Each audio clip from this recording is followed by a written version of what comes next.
Hi, my name's George Gray. I'm CEO of Foundries.io, and we're going to talk about long-term support for industrial and infrastructure IoT edge devices in this session. So, what are we here to talk about? Firstly, what is the problem with LTS? And it's about a lot more than just the kernel. And the second is, are there any other alternatives for LTS? What happens when LTS finishes? How do you do ultra long-term maintenance for IoT and edge projects? If you want to ask questions as we go along, please do put them in the chat. I may answer them as we go along, but as I get carried away, maybe we'll just do it afterwards and I'll leave a bit of time for that as well. So let's just look at a scenario that can really happen to anybody. There's a zero-day vulnerability, and you wake up and imagine that you are the head of a smart building product range, including elevators called Pro 2. First shipped 3 years ago. You've done very well. You've shipped 500,000 units, and it's been hacked.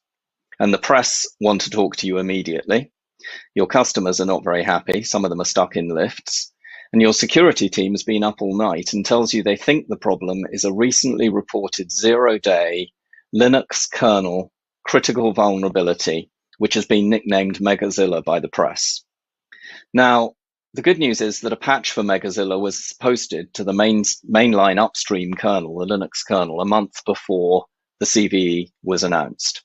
So what happens next? Well, first, are you prepared? There are lots of ways that you can update your connected product software. Well, hopefully, maybe you can't. But assuming you can, worst case, you may need to send a service engineer out, cable guy. Maybe you need to recall the product and return it to a service center. Not very practical for an elevator. So you really have to have over-the-air updates. Obviously, for an elevator, you can have a service crew go out, but if everything goes out like it just has, you've got a big problem. Over-the-air updates is the way to go. So the next question is, which kernel are you using? And most likely in your smart elevator that you created 3 years ago, you actually started development probably a year or two before that. You then had to go through certification. And so the kernel's probably 4 or 5 years old. But honestly, it doesn't really matter because, as you'll see, you've probably got a bigger problem. So let's take a look at how LTS works. Most open source software projects, typically we all think of the Linux kernel, but other software projects as well, and also commercial projects have obviously long-term support maintenance offerings. And so for the kernel, recently driven by the mobile market, about 6 years ago, or about 3 or 4 years ago, the maintainers agreed to do 6-year LTS, so 6 years of long-term support for annual Linux releases. And this started on 4.14, then 4.19, and more recently 5.4, and then there'll be another one at the end of this year. There's also something called SIP, super long-term support, which is offering 10 years support for a particular kernel on certain SoCs. But this is for a very restrictive functionality set. And if you've created your own product around it, you're effectively forking that, and then you have to maintain all of the changes that you've made. So that has limitations, and they've only ever done one, and we haven't gone through the first 10 years yet. If you build your Linux on Yocto for your Edge or IoT device, Yocto is a system for building your own distribution effectively, then you get LTS for the Yocto infrastructure for a couple of years if you choose an LTS release. If you build using Ubuntu, you can get 5 years of LTS, and then you can get extended service contracts for another 5 years, and so on. Interestingly, the SoC board support packages often don't actually provide you support as long as the LTS, and you'll see why in a moment. And then boot software has typically not got an LTS strategy. Mostly people don't actually update their boot software at the moment. So let's actually look at it from the SoC vendor's viewpoint. If you think about LTS kernels, 6 years support for each kernel, annual releases, And then you think about the vendors offering multiple SoCs. So most vendors in the ARM space have several SoC families with different ARM cores. They have custom peripheral IP. So for example, GPU, TPU, internal wireless, internal storage interfaces, network interfaces, specialized IO interfaces. So having 5 families is not at all unusual, maybe A5, A7, A53, A72, and so on. So if you think about that SoC vendor supporting only the LTS kernels, they will need to be maintaining 30, so that's 5 times 6, software BSP builds at any one time. That's 30 builds. So the complexity increases, and it's not just the kernel. These vendors are also maintaining large amounts of proprietary code. So think of the GPU, the media codecs, the security IP, AI and ML IP, and that typically is not upstream in Linux because it's proprietary to that vendor. So they have a lot of additional complexity. So inevitably, the vendor BSPs lag the LTS kernels, often by many, many months, even if they support that particular LTS kernel at all. Okay, so excuse the graphic here, but what happens when LTS is ended? Well, typically today, you either maintain the software in-house or you use professional services. And the challenge here is that the software you've created for your product is yours. It's unique to you. And it's based on this sort of cascade of the Linux kernel, the SoC vendor, any service provider, yourself, and so on. So the costs are rising each year as the complexity of maintaining and backporting patches to older kernels gets harder and harder. And there's little reuse of code in end products because everybody's product is unique. So everybody's created their own kernel, and you don't have this common platform that you can actually apply new patches for. Furthermore, most of the engineers coming out of university, software engineers, are coming out with cloud knowledge, right? There's fewer and fewer embedded engineers and people interested in the really low level. So supply is less than demand. The services are becoming increasingly expensive, and suitable contractors are harder and harder to find. And so as a result, we see many OEMs finding themselves really honestly unable to maintain products, increasing the risk of business and or brand damage from malicious attacks. And you see that absolutely in the IoT space because it's an attractive place for people to attack.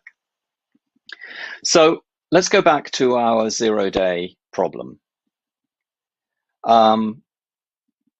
So a day later, and the security response team has been looking at the Pro 2 device code. They've been busy at work, and they've got some good news. The kernel that you're using in the Pro 2 elevator is a 4.14 LTS.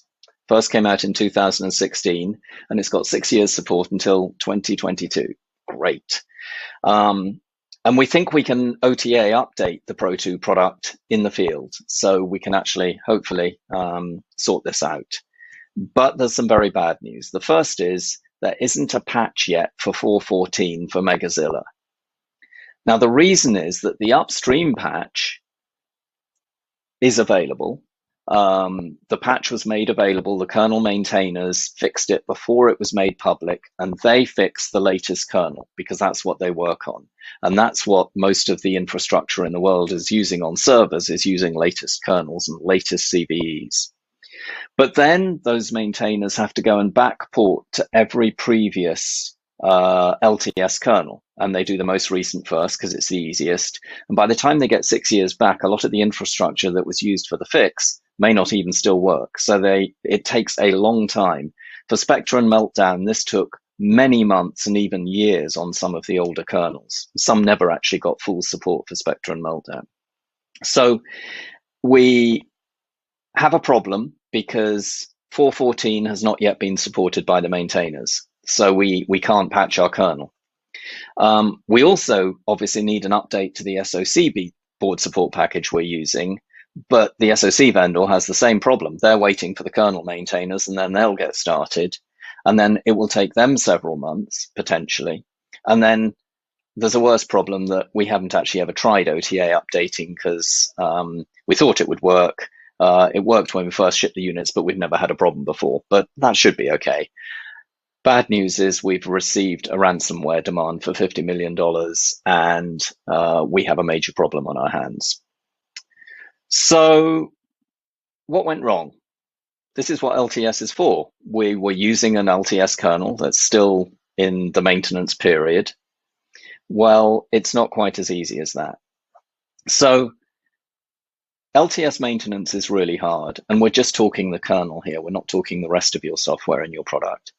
Megazilla was fixed upstream before the announcement. It's green, good.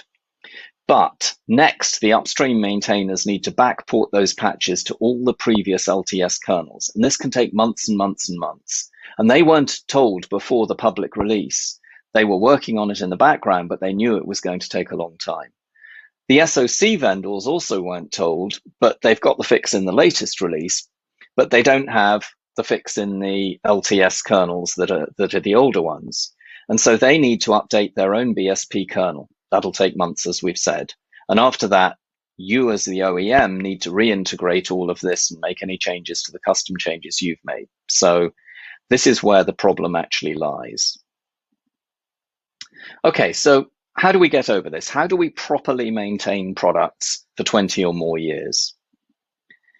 Well, the first thing is that OTA really changes everything, but you've really got to be sure that your OTA updates, which can scale from tens to millions of devices, must be secure, or they just introduce new exploit opportunities.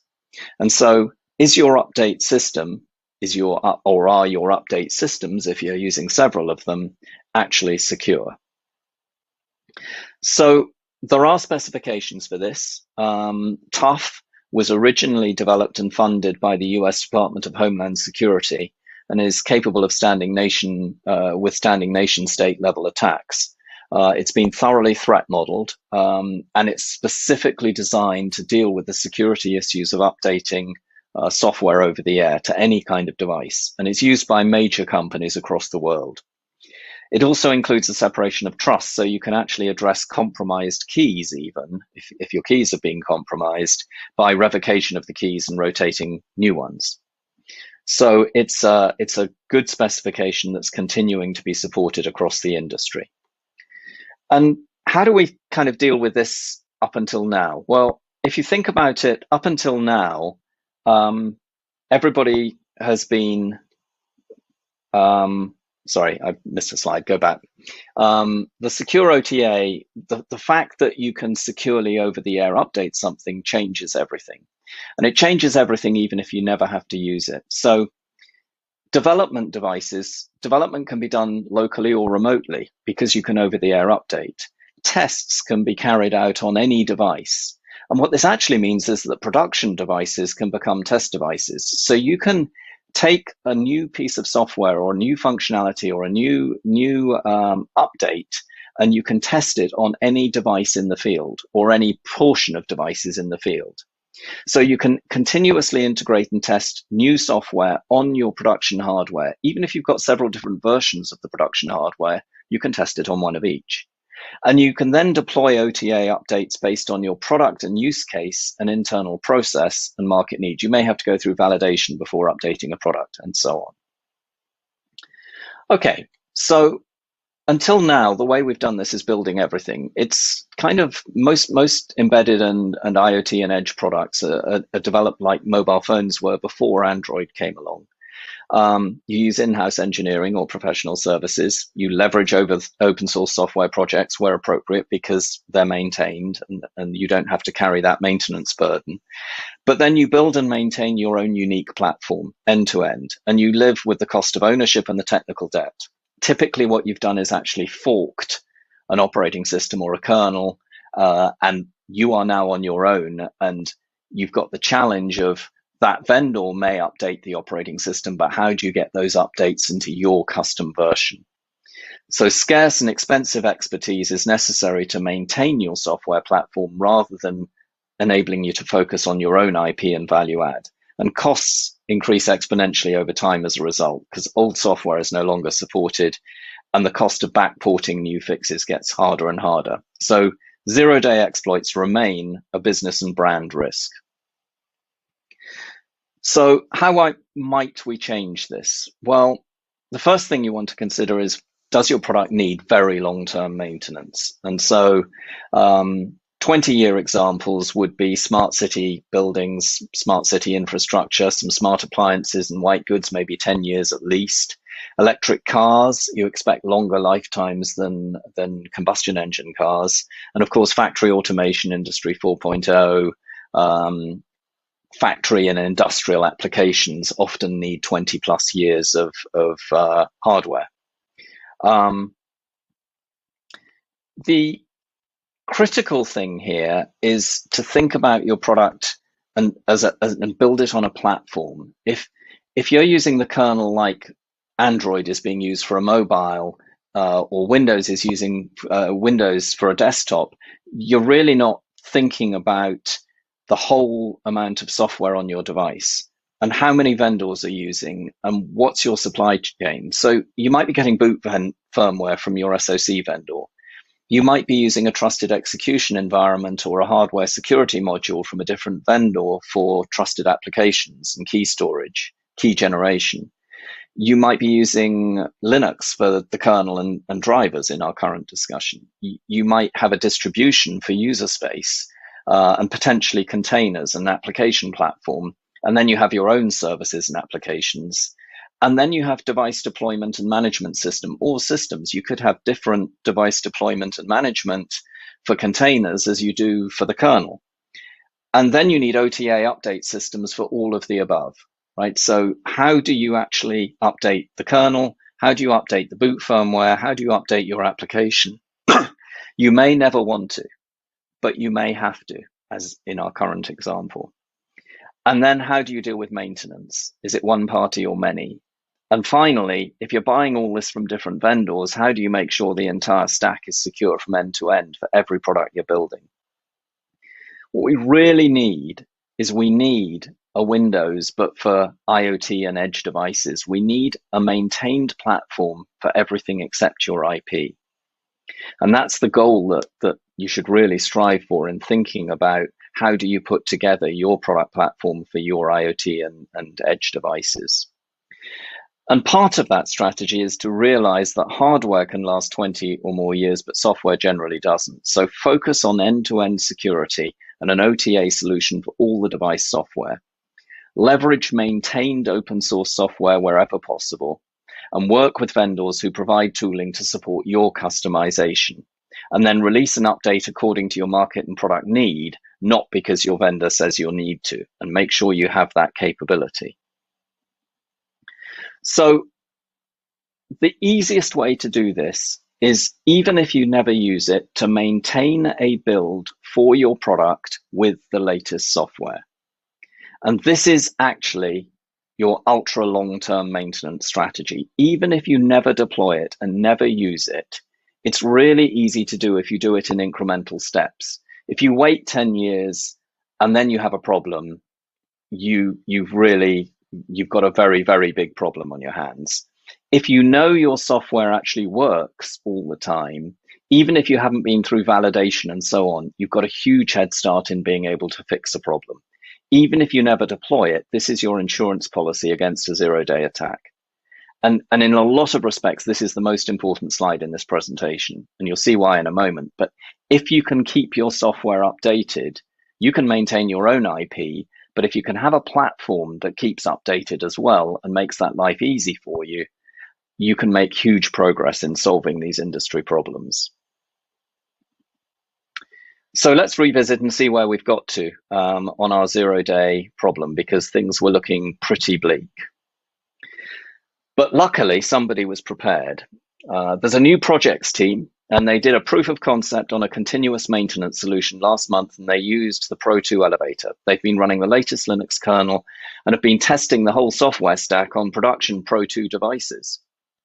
So we weren't expecting to, but we've updated the fleet and we're rotating new security keys as we speak. The hacker can no longer access the Pro 2 devices at all because the keys have been rotated and changed. We were using a really secure update system.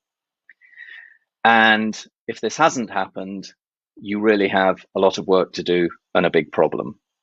But in this case, we saved the day. I just want to talk a little bit about the future of embedded and edge before we finish, and IoT devices and device software development in general. Where's it going? If you look at the future, it's clearly in the cloud. The days where we develop on our desks with a computer and the target, and that's all we do, those are going. We need to make it as easy as possible to actually have developers create software from the cloud that can be customized to our product use case. And so we see enterprise cloud software coming to Linux-based embedded IoT and edge computing, not only for orchestration of services and applications using container technology, but actually also for software development, continuous integration, and testing itself. And so the concept of a platform that enables you to customize open source software to your own use case and application is something that we think is going to become increasingly important in the industry. But what about microcontrollers and real-time operating systems? Microcontrollers are getting increasingly complex. We're seeing extensive OS fragmentation in the microcontroller space. And we're seeing vertical supplier silos where they essentially say, well, if you use my software and my cloud, you're absolutely secure, but then you're locked in and you don't have vendor choice. What we see is that common architecture and APIs, such as ARM's PSA for secure updates for both RTOS and for Linux, are emerging, and these apply for all connected devices. And then it's possible to have update systems that can manage directly connected microcontroller devices over 5G connections, all the way through complex Linux devices like gateways and so on. So thank you very much for listening to this, and I hope it's given you some ideas. We do have a few minutes left to do some Q&A, so I'd be happy to answer any additional questions if you'd like to put them in the chat. Thanks very much. Bye.